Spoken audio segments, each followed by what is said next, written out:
Good afternoon. We are in Job 23 today, and we get to hear from Job. And my subtitle says, Job proclaims God's righteous judgments. Job answered and said, even today, my complaint is bitter in my hand. It's listless because of my groaning. And that I knew where I might find him, that I might come to his seat. I would present my case before him and fill my mouth with arguments. I would know the words which he would answer me and understand what he would say to me. Would he contend with me in his great power? No, but he would take note of me.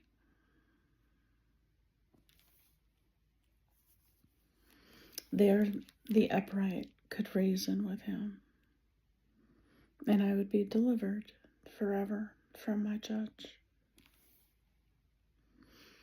Like in all the things that Job has gone through, the conviction that if he could be face to face with God and understand the words that God would say in response to his arguments, that he would be free. That he would be delivered forever from his judge. And he's not talking about getting the kids back. He's not talking about reacquiring wealth. He's not talking about his body. He just craves a connection with the Almighty that will give him peace.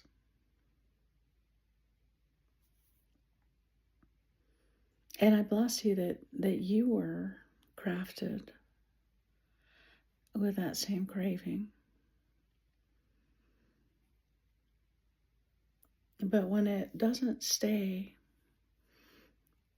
in its pure form, it takes a lot of different, I'm not sure the right word is disguises.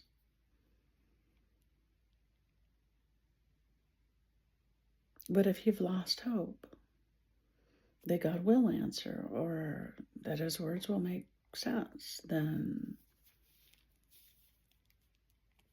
do you withhold a part of your heart from him and not trust him? Feel like he's not entirely safe? Or do you need to blame others? That's one path it can take.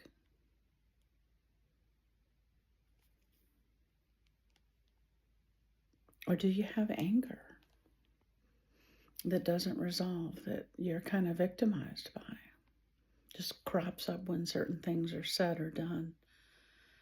And it's just a knee-jerk reaction that you have to give into.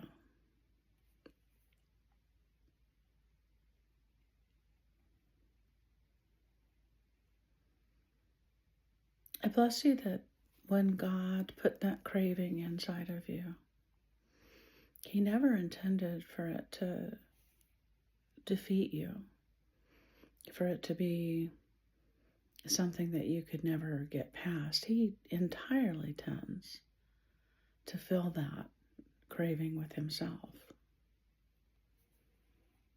Sometimes it's an issue of timing. Sometimes it's an issue of us being able to let go. Sometimes it's our decision to judge God or others that makes us unteachable and unable to hear anything new from him.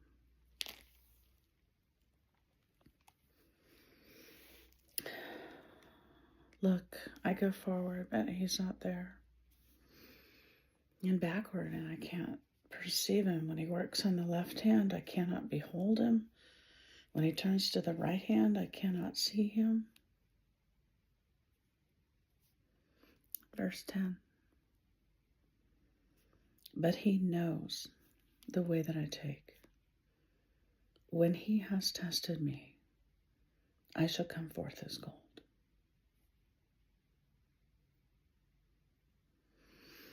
Can you keep believing when you're not getting answers? Can you keep trusting that the answers will come at the right time? And that there'll be enough?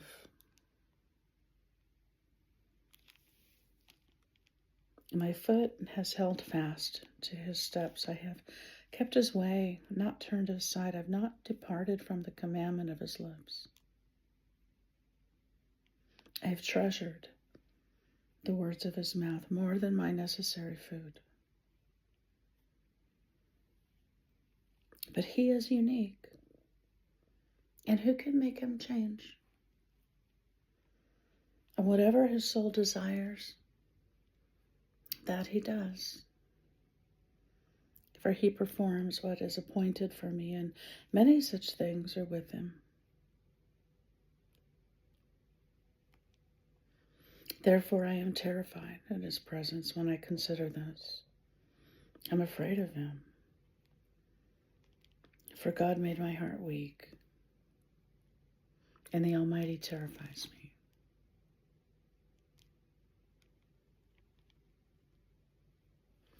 There's a place in standing when things don't make sense that includes unlearning things that we thought that we knew. And remembering who God is, regardless of what we understand.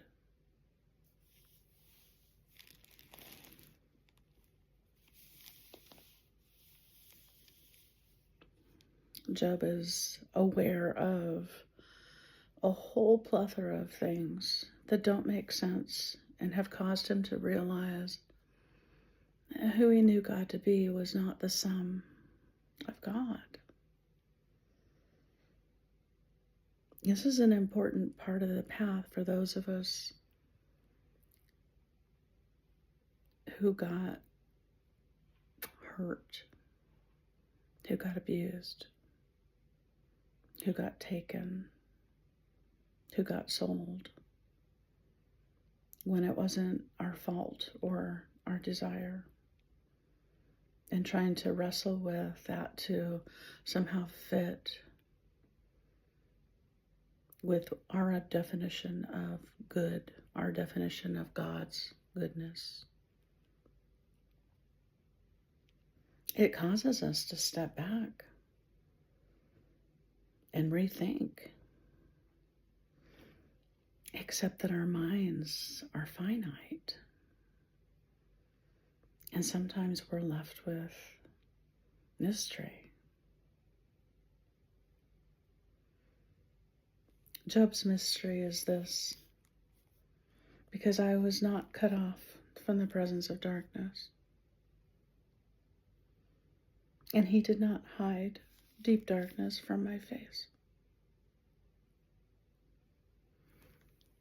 Job is certain that what is going on is deep darkness.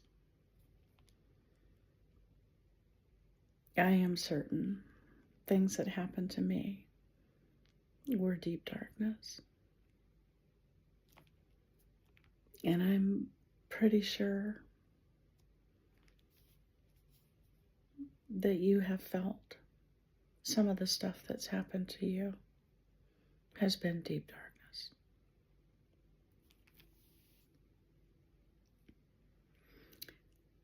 Can we choose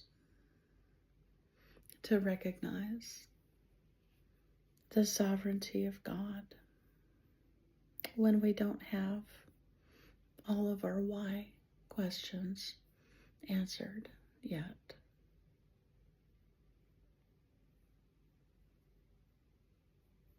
I bless you to wrestle with that. It's worth the energy. I bless you in Jesus' name.